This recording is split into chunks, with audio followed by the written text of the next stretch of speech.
할렐루야. 오늘은 계속해서 창세기 강해가 계속되고 있습니다. 오늘 41장입니다. 41장. 지난주에 지금 요셉이 떡 굽는 가느장과 술 맡은 가느장의 꿈을 해석해 주었죠. 그리고 술 맡은 가느장이 요셉을 기억하지 못해버려서 꺼내줬는데, 그리고 오늘 1절에 보니까 만 2년 후에 바로가 꿈을 꾼 즉 자기가 나일 강가에 서 있는데, 지금 2년이 지나버렸어요. 벌써 이 술 맡은 가느장이 나가가지고 요셉을 잊어버린 지가 벌써 2년이 지났습니다. 그 2년 후에, 그죠? 술 맡은 가느장과 떡 굽는 가느장을 해석해주고 꿈대로 지금 이루어지고, 술 맡은 가느장이 풀려날 때 요셉을 지금 자기를 좀 기억해달라고 잘 부탁한다라고 했잖아요. 죄 지은 게 없고 지금 오국에 갇힐 일도 없다 자기는. 그러니까 나를 좀 나가거든, 나를 좀 빼달라. 바로 왕에게 얘기를 잘해줘서 나 좀 꺼내달라고 얘기를 했는데 까마득하게 잊어버렸어요. 지금 술 맡은 가느장이. 그리고 어느새 세월이 흘러서 2년이 지났습니다. 이 한 장 사이에 지금 2년이 지났고, 이렇게 사람을 기억 속에는 요셉을 잊어버렸어요. 사람들의 기억 속에서는 요셉을 잊어버렸지만 하나님은 요셉을 기억하고 계셨습니다. 그래서 만 2년 후에 그랬죠. 1절에 만 2년 후에 지금 바로 왕에게 하나님이 꿈을 주셨어요. 그리고 2절에서 한번 7절까지 쭉 아까 읽었지만 다시 읽어보겠습니다. 보니 아름답고 살찐 7 암소가 강가에서 올라와 갈밭에서 뜯어먹고, 그 뒤에 또 흉하고 파리한 나는 7 암소가 나일 강가에서 올라와 그 소와 함께 나일 강가에 서 있더니, 그 흉하고 파리한 소가 그 아름답고 살찐 7 소를 먹은지라. 바로가 곧 깨었다가 다시 잠이 들어 꿈을 꾸니 또 한 줄기 무성하고 충실한 7 이삭이 나오고, 그 후에 또 가늘고 동풍에 마른 7 이삭이 나오거든. 그 가는 7 이삭이 무성하고 충실한 7 이삭을 또 삼킨지라. 바로가 깼더니 또 꿈이었어요. 그러니까 바로가 나일 강가에 서 있었는데 정말 아름답고 꿈에 바로 왕이, 애굽의 바로 왕이 나일 강가에 이렇게 이제 산책하러 나갔다가 서 있었나 봐요. 근데 꿈에 아름답고 살찐 암소가 강가에서 쑥 이렇게 올라오더니 이렇게 풀을 먹는 거예요. 그랬더니 조금 있으니까 삐쩍 마른 또 7 암소가 또 나타나는 거예요. 그래서 풀을 뜯어먹더니 이 삐쩍 마른 암소가 그 아름답고 살찐 암소를 먹어버렸대. 그 삐쩍 마른 암소가 어떻게 먹어, 그 살찐 암소를. 그리고 이 소는 채식동물이잖아요. 그래서 고기를 못 먹는데 그걸 잡아먹어버린 거예요. 너무 깜짝 놀라서 깨서 뭐 이런 꿈 꿨나, 이상하다 하고 또 잤는데, 또 이번에도 또 비슷한 꿈인데 막 이렇게 풍성하고 물성한 이런 통통한 7 이삭이 나오고, 조금 있으니까 또 가늘고 그냥 동풍 뭐냐면 이거 아라비아에서 불어오는 뜨거운 바람이거든요. 이게 동풍이. 이 바람이 한 번씩 지나가면은 식물들이 다 말라 죽어버려요. 다 쓰러져 죽어버려요. 그러니까 이런 동풍을 만나가지고 삐쩍 마른 7 이삭이, 그러니까 알이 하나도 차지 않는 그런 7 이삭이 나오더니 또 살이 통통하고 무성한 그 7 이삭을 이 삐쩍 마른 것이 삼켜버렸대요. 그러니까 꿈이 비슷해. 그죠? 통통한 것들이 삼켜버리고 살찐 것이 삼켜버렸어요. 내용은 똑같아요. 너무나 이상한 꿈을 꾼 거예요. 바로가 깜짝 놀래가지고 잠에서 깼어요. 이거 하나님이 주신 꿈과 개꿈은 좀 다르거든요.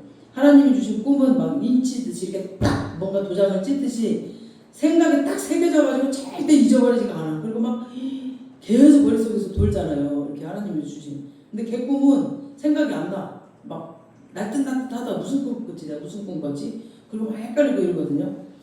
근데 지금 바로가 꿈꾸면 똑같이 7개예요. 7 이삭, 7 암소, 막 7 이렇게 똑같이 약한 것이 강한 것이 막 잡아먹어버려요. 그걸 겹쳐서 2번이나 또 꿨어요. 그러니까 뭔가 자기를 향한 것인지 뭔가 나라를 향한 것인지 모르겠지만 뭔가 신의 계시라고 생각을 했습니다. 지금 바로가. 근데 뭔지는 모르겠는 거예요. 지금 너무 답답하겠죠. 그래서 이게 하나님의 이제 첫 번째 역사였습니다.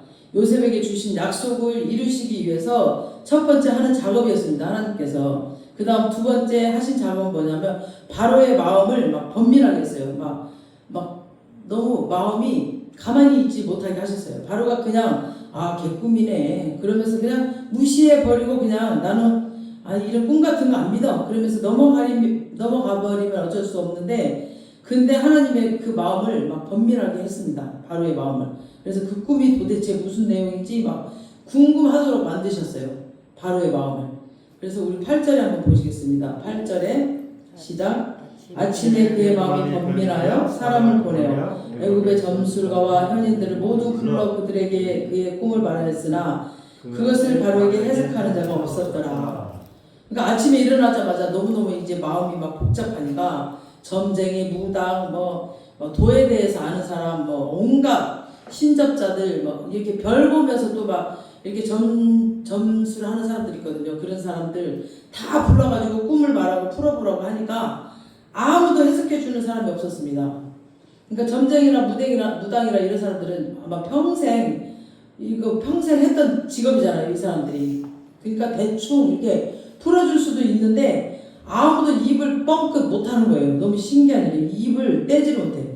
왜냐하면 하나님이 요셉에게 꿈을 풀게 하시려고 모든 사람들의 입을 딱 틀어 막아버리셨습니다. 하나님께서 하신 일입니다. 아멘. 그리고 다시 하나님이 개입하심이 또 나옵니다. 우리 9절에서 13절을 다시 한번 또 읽어보겠습니다. 9절에서 13절을 시작. 술 맡은 관원장이 바로에게 말하이르되 내가 오늘 내 죄를 기억하나이다.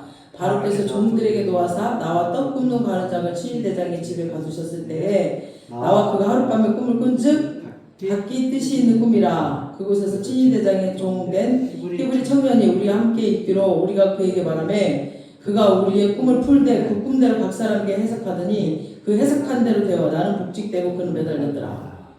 지금 이제 술 맡은 관원장이 얘기를 하죠. 그때 이제 그 히브리 청년이 봤는데 나는 떡 굽는 관장과 지금 자기 술 맡은 관장이 꿈을 하루아침에 꿨는데 이 청년이 꿈을 해석해 줬습니다. 나는 풀려날 것이고 그 떡 굽는 관장은 죽을 것이라고 했는데 그대로 됐습니다. 근데 그때 당시 이제 그랬죠. 떡 굽는 과자는 그 떡에 음식에 막 돌이 들어가고 뭐라 그러죠? 술 맡은 관장에게는 뭐가 들어갔다 그랬어요. 그래서 아마 이제 이게 풀려났고 이랬다 그랬죠. 그래서 요셉을 소개해요. 정말 신기한 청년이었습니다. 그 청년이 말한 대로 그렇게 그대로 이루어졌습니다. 지금 그 청년이 생각이 났습니다라고 이제 소개를 합니다. 그 다음에 14절, 15절 시작. 예, 바로가 사람을 보내어 요셉을 부르매 그들이 급히 그를 옥에서 내어놓은지라. 요셉이 곧 수염을 깎고 그의 옷을 갈아입고 바로에게 들어가니 바로가 요셉에게 이르되 내가 한 꿈을 꿨으나 그것을 해석하는 자가 없더니 들은지 너는 꿈을 들으면 능히 푼다 하더라. 그렇죠. 그러니까 이제 다 이제 그 요셉을 불러다가 지금 꿈을 설명하죠. 그리고 왕이 너를 호출한다. 왕이 요셉을 왜 불렀겠어요 지금? 요셉은 감옥 안에 있었기 때문에 아무도 몰라줘. 지금 무슨 일이 일어나는지, 세상에서 무슨 일이 일어나는지 몰라요. 지금 감옥 밖에서 무슨 일이 일어나는지. 요셉은 하나님의 일하심을 또 하나님이 지금 손대고 있는 그런 것들을 전혀 모르고 있었어요. 아무것도 모르고 이제 따라갔지만 오늘 본문이 말하고 싶은 것은 나는 감옥에 있을 때에도 하나님이 일하신다는 거죠. 지금 감옥에 있었잖아요. 요셉은 계속. 근데 하나님은 지금 일하고 계셨어요. 그러니까 하나님은 우리가 잠잘 때에도 내가 또 가만히 있을 때에도 하나님은 일을 하고 계세요. 나를 향한 하나님의 비전을. 그러니까 하나님이 요셉에게 준 그 비전과 하나님이 요셉을 향하여 가지고 있는 그 꿈, 그러니까 나를 향하여 가지고 있는 꿈이 아니라 하나님이 나를 향하여, 그러니까 내가 뭔가 막 꿈꾸고 있는 거, 나의 비전을 내가 생각하고 있는 거 이거 말고 하나님이 나를 향해 가지고 있는 꿈을 위해서 하나님이 지금 일하시고 계시는 거예요. 하나님께서는. 그래서 술 맡은 관원장이 잃어버린 것도 그것도 딱 지금 이때 생각나게 하신 거 그것도 그 전에 바로에게 이제 꿈을 2번이나 주시고 그 꿈을 설명하게 기억되게 하시고 그 마음이 꿈으로 인하여서 번민되게 하시고 온갖 술객 점쟁이 무당 다 불렀으나 이들이 입을 틀어막아 한마디도 대답하지 못하게 하시고 그때 술 맡은 관원장에게 기억나게 하시고 그래서 요셉을 불러다가 꿈을 해석하게 하시게 하는 이 모든 것들이 하나님의 계획이고 하나님의 일하심이었습니다.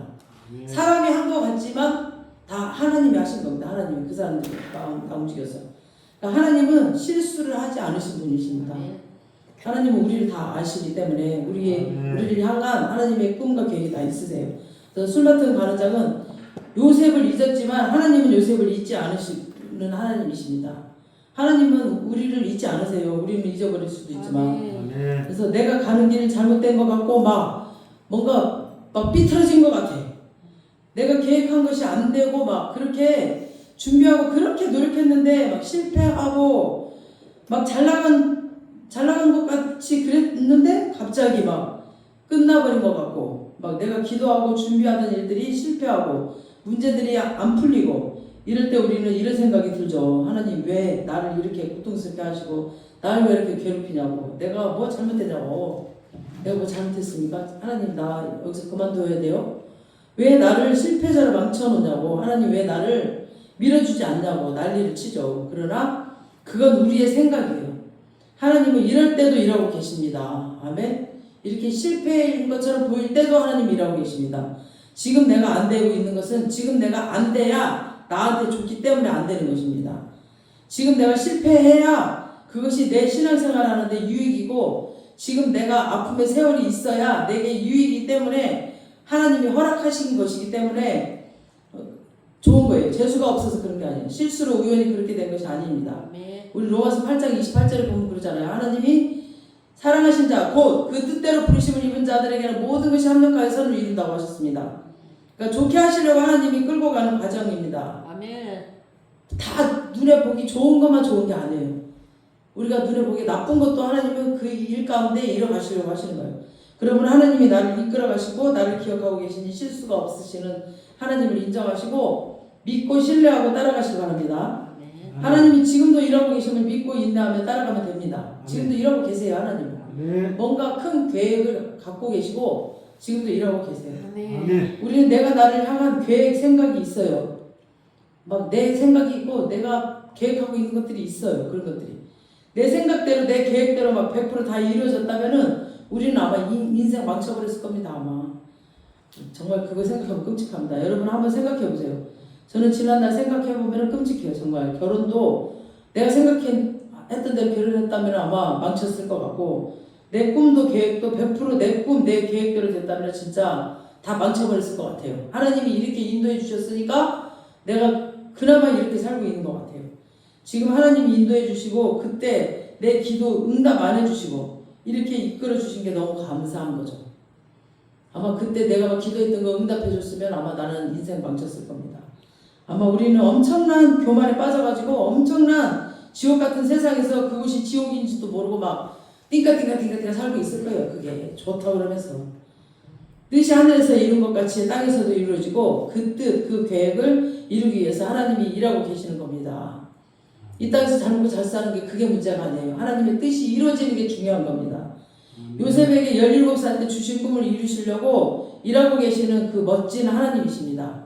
이 하나님이 저와 여러분의 하나님이십니다. 아멘. 우리 모두에게 지금 일어나는 모든 일 가운데 하나님이 일하고 계심을 믿고 신뢰하는 저와 여러분 되시길 주님의 이름으로 축원합니다. 아멘. 우리 15절 16절 보시겠습니다. 바로가 요셉에게 이르되 내가 한 꿈을 꾸었으나 그것을 해석하는 자가 없더니 들은즉 너는 꿈을 들으면 능히 푼다 하더라. 요셉이 바로에게 대답하여 이르되 내가 아니라 하나님께서 바로에게 편안한 대답을 하시리이다.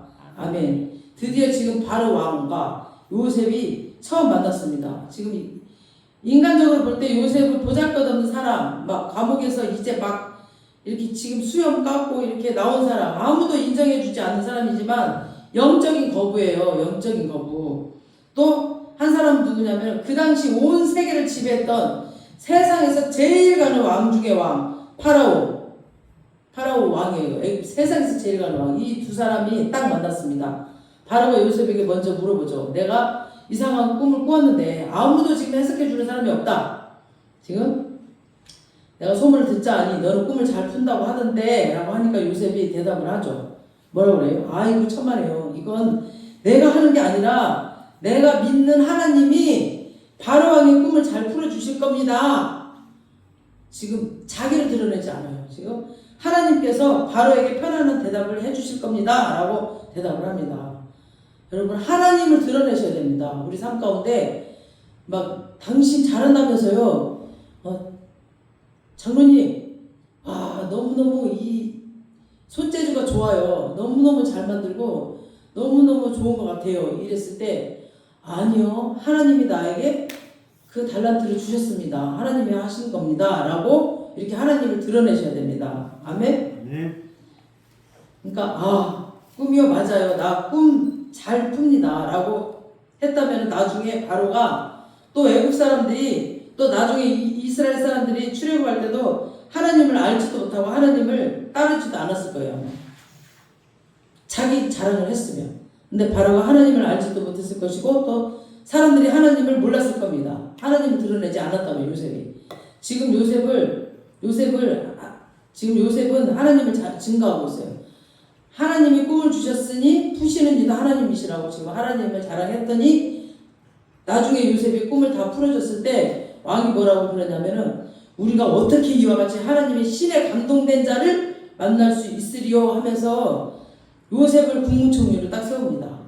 단순히 요셉이 꿈을 풀어줬기 때문에 국무총리를 세워주는 게 아니고 그가 하나님께 사로잡힌 사람이라는 것을 증명했더니 꿈은 하나님께 있고 하나님이 나를 통해서 증명하실 것입니다 라고 높였더니 어떻게 우리가 이렇게 하나님께 사로잡힌 사람을 만나리요 라고 말하면서 하나님의 지혜가 요셉이랑 연결되어 있는 것을 보고 요셉을 국무총리로 세웁니다. 그러니까 하나님을 높이는 것이 내가 높아지는 것입니다. 아멘. 내가 높아지고 싶으세요? 그러면은 하나님을 높이세요. 그러면은 높아지는 겁니다. 17절에서 24절까지 한번 보세요. 바로가 요셉에게 이르되 내가 꿈에 나일강에 서서 보니 살찌고 아름다운 7 암소가 나일강가에 올라와 갈밭에서 뜯어먹고 그 뒤에 또 약하고 심히 흉하고 파리한 7 암소가 올라오니 그같이 흉한 것들이 애굽 땅에서 내가 아직 보지 못한 것이라.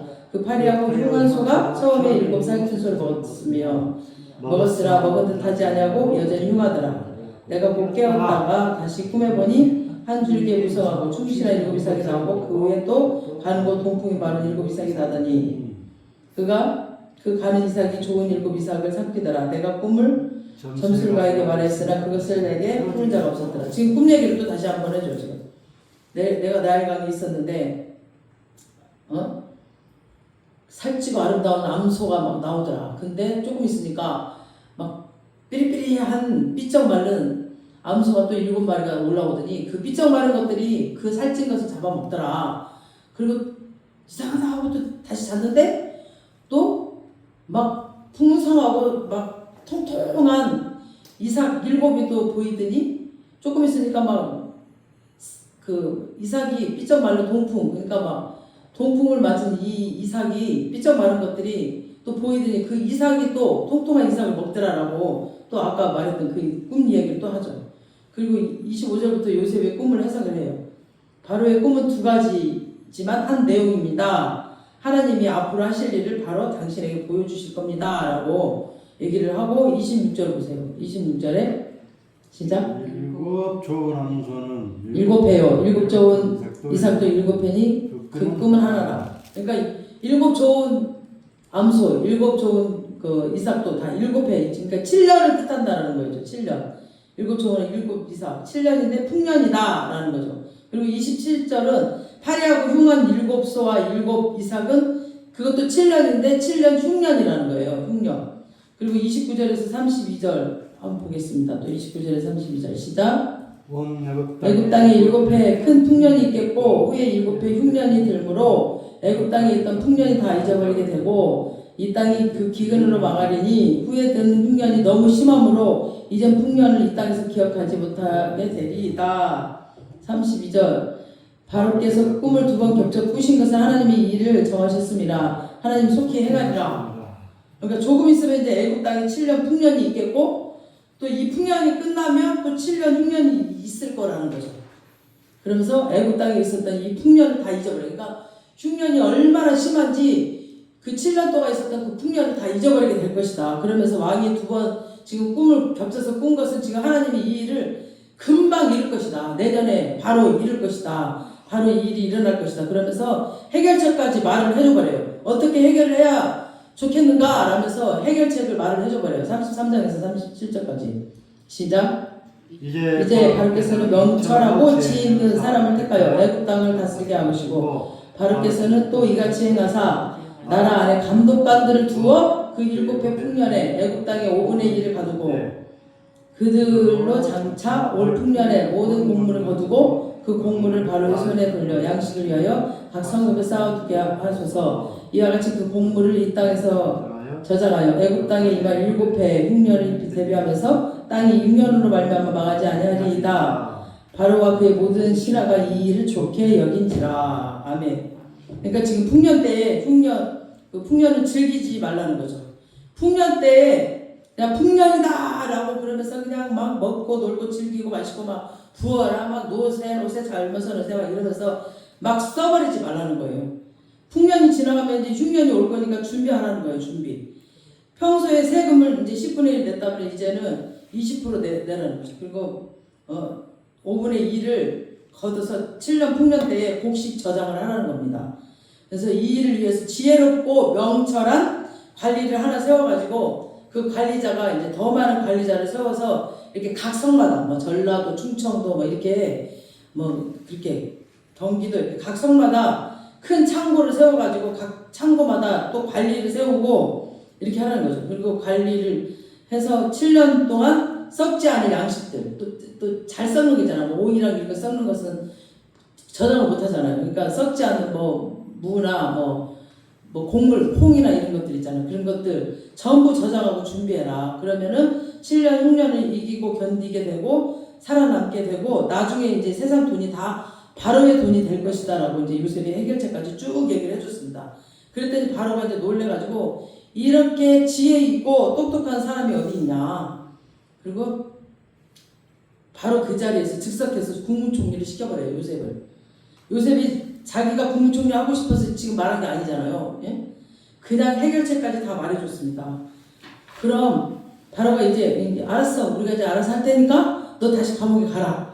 라고 할 수도 있어요. 근데 요셉은 그냥 섬기는 사람이었기 때문에 그 어떤 욕심을 가지고 뭐 어떤 그런 사심을 가지고 말한 게 아니었어요.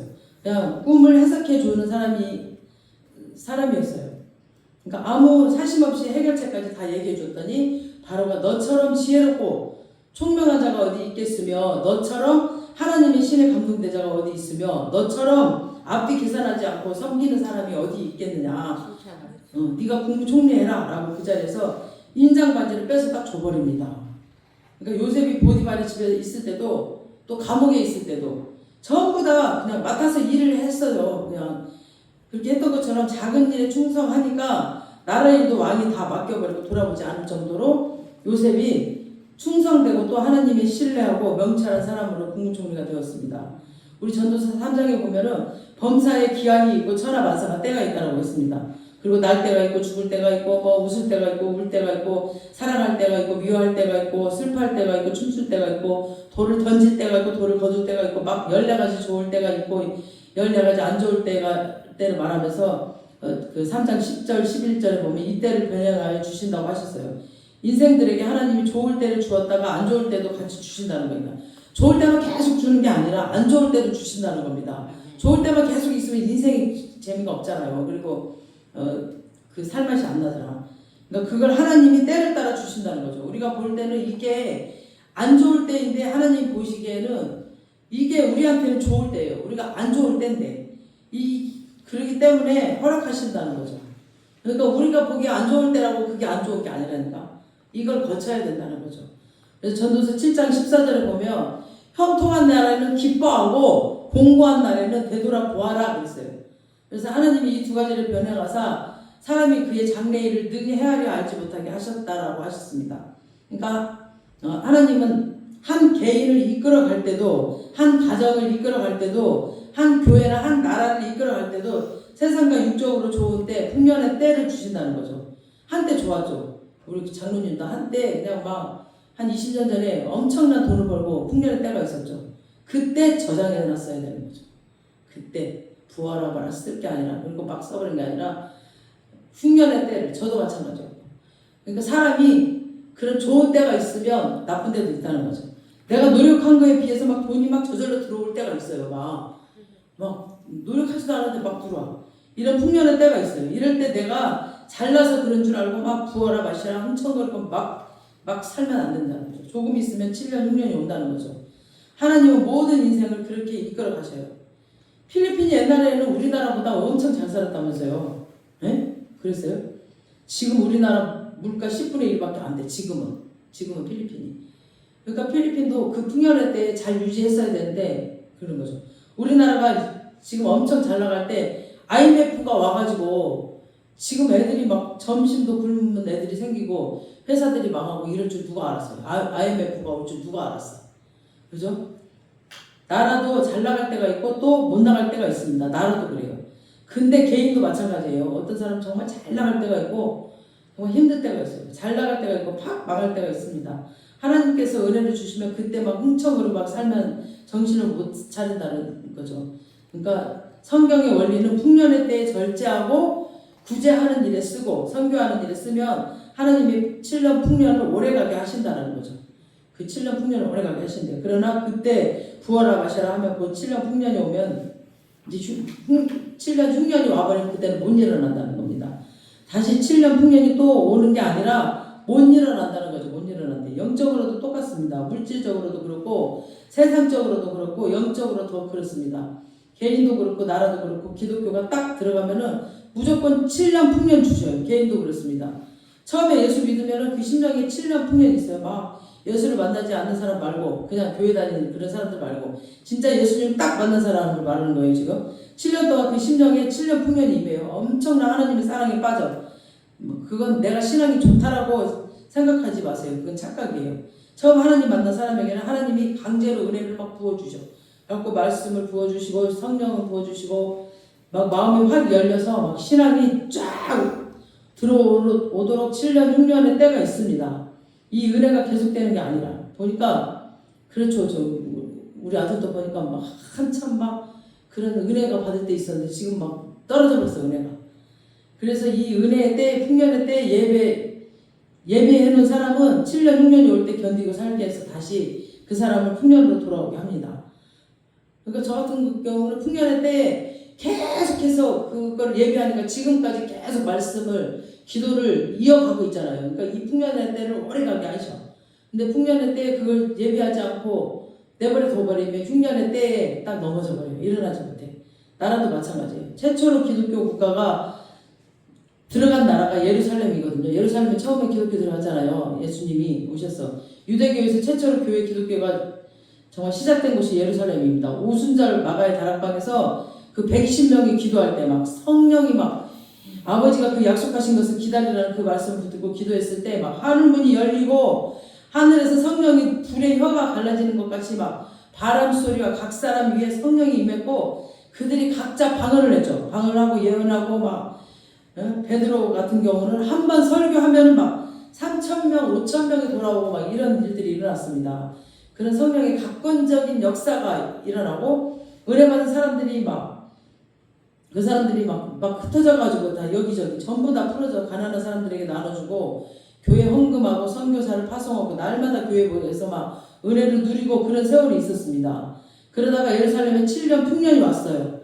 예루살렘 교회가 이제 사명으로 나아가야 되는데 자기들끼리 모여가지고 계속 그냥 교회 안에서만 흥청거리니까 고린도 전후서 보시면 아시겠지만 예루살렘 교회는 자립이 안 되어 버렸어요. 그러니까 선교를 계속 해야 됩니다. 선교를. 너무 어려워져 버렸어요. 자립이 안 되니까. 그래서 바울이 유럽 교회 돌아다니면서 막 구제헌금 이렇게 해갖고 와가지고 예루살렘 교회 보내줘야 교회가 돌아가고 막 이랬습니다. 그러면서 이 복음이 안디옥 중심으로 소아시아 지금의 터키 그런 지역으로 갔어요. 그래서 터키 지역 소아시아 7교회가 세워졌죠. 예배소 빌라델피 교회 막 이렇게 세워졌죠. 거기서 요한이 목회하고 예배소 교회 디모데가 목회하고 막 그랬죠. 그리고 안디옥 교회는 바울과 바나바가 목회하고 막 이런 쟁쟁한 사람들이 이쪽에 다 있었습니다.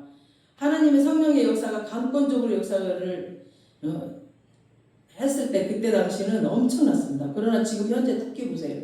지금 터키 지금 완전히 우상나라 돼버렸어요. 지금 터키 다 망해버렸어요.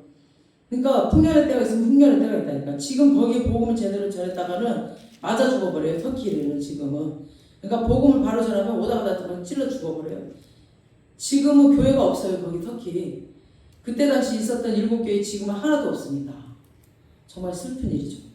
다 갈대밭으로 변해버렸습니다. 거기가 지금 빌라델 교회만 지금 남아있는데 거기도 할머니들만 그냥 모여가지고 촛불 켜고 앉아서 그냥 교회라는 그런 명분도 없이 그냥 몇 명 앉아서 그러고 이제 앉아서 기도하고 있다고 합니다. 그 소아시아에서 복음이 유럽으로 넘어갔죠. 그때 영국 교회 잘 나가고 영국에서 그때 당시 자식 중에서 제일 잘 나가고 똑똑한 애는 목회자를 딱 세웠어요. 영국 교회 잘 나갈 때. 그 다음에 이제 목회자를 세운 다음에 그 다음에 변호사 막 이렇게 세웠거든요. 검사. 지금은 교회가 다 죽고 그 큰 교회들이 막 술집으로 변해버리고 영국 교회가 유럽 교회들이. 그리고 다 비어있어요. 다 죽어버렸어요. 영국 교회도. 미국 교회도 마찬가지예요. 지금 미국 교회도 뭐 그렇게 큰 교회들이 지금 막 그 유지해 나가기도 너무 어렵게 돼버렸어요. 그리고 지금 한국 교회도 지금 이제 우리 70년대 80년대 엄청났죠. 그때 당시 엄청난 부흥이 일어났잖아요. 근데 이제 지금 교회가 중국 그쪽으로 흘러가고 있어요. 이제는 우리 한국 교회도 80년대까지는 영적 부흥이 정말 많죠.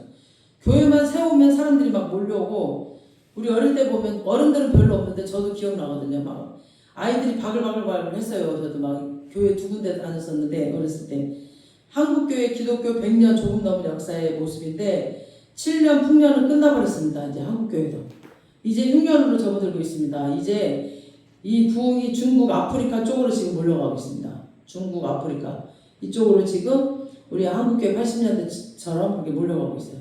이렇게 교회도 나라도 개인도 풍년이 영원하지가 않아요. 7년 흉년의 때 있을 것이니 풍년의 때에 준비하라는 겁니다. 말씀이 들릴 때 말씀을 준비해두고 지금 성령님이 역사하실 때 잘 간직하시고 이 모든 은혜가 영원히 계속되지 않으니까 양식을 예배해야 됩니다.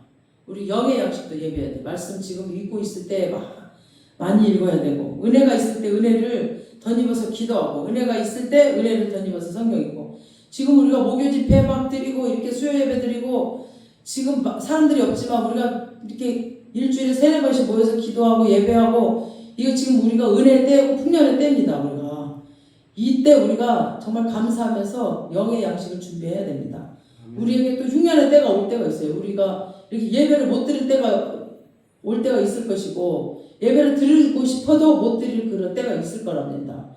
그러니까 지금 감사하면서 많이 준비해야 됩니다. 왜 이렇게 바람이 막 불 때 노를 저으면 이렇게 쉽게 노가 저어지잖아요. 그렇게 잘 나가듯이 우리가 이렇게 이럴 때 하나님이 이런 시간을 주실 때 이때 우리가 해야 돼요. 그러니까 영적으로 예배하는 사람이 지혜 있는 사람입니다. 이런 사람이 7년 6년의 때 살아남은 사람이에요. 하나님이 이것으로 시험하셔요. 7년 풍년을 주셨다가 곧 7년 6년을 주셔서 풍년 때에 예비한 사람은 6년 때에도 잘 살게 하시고 풍년 때에 예비하지 않은 사람은 하나님 나라에서 떨어져 나가버려요. 그러니까 성령으로 시작했다가 그냥 나중에 뭐라 그래요? 육으로 끝나버려요. 그냥 나중에 지옥 가버려요. 지금 현재가 제일 중요한데 이게 성령 충만했다가 나중에 지옥 가면 어떡할 거야? 그러니까 이게 하나님 나라 원리입니다. 마태복음 13장 비유장에도 보면은 이걸 얘기하는 겁니다. 잠언 30장 24절에도 보면은 땅에 작고도 지혜로운 것 4가지가 있다라고 하는데 그 중에 첫 번째 개미를 얘기해. 개미 먹을 것을 여름에 예배하는 개미. 여름에는 먹을 것이 많잖아요. 막 풍성하잖아요. 여름에. 개미가 엄청 작지만 그 작은 머리로 지금은 여름이지만 겨울이 온다라는 것을 알고 있다는 개미도. 그러니까 개미도 그걸 생각한다니까요. 개미도. 그러니까 지금은 눈이 오지 않고 춥지 않고 먹을 것이 천지에 깔려있지만 겨울이 되면 먹을 것이 없어진다는 걸 이 개미가 알아. 눈이 날리고 추워진다는 것을 개미가 안다라는 거예요. 그 미리 준비하는 개미가 지혜롭다고 했습니다.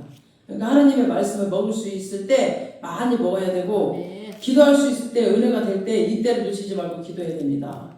지금 바쁘면 또 못할 수도 있어요. 막 하나님 또 바쁘게 몰아가잖아요. 우리 인생을. 그러면 또 말씀을 읽고 싶어도 못 읽을 때가 있단 말이에요. 그래서 건강하고 은혜가 될 때 사명을 감당해야 됩니다. 그래서 그 시간을 줄 때 그때 빈둥빈둥 놀면 안 돼. 지금의 때 준비해야 돼요. 나중에 전도하고 싶어도 은혜에서 떨어지면 입이 떨어지지 않을 때가 있어요.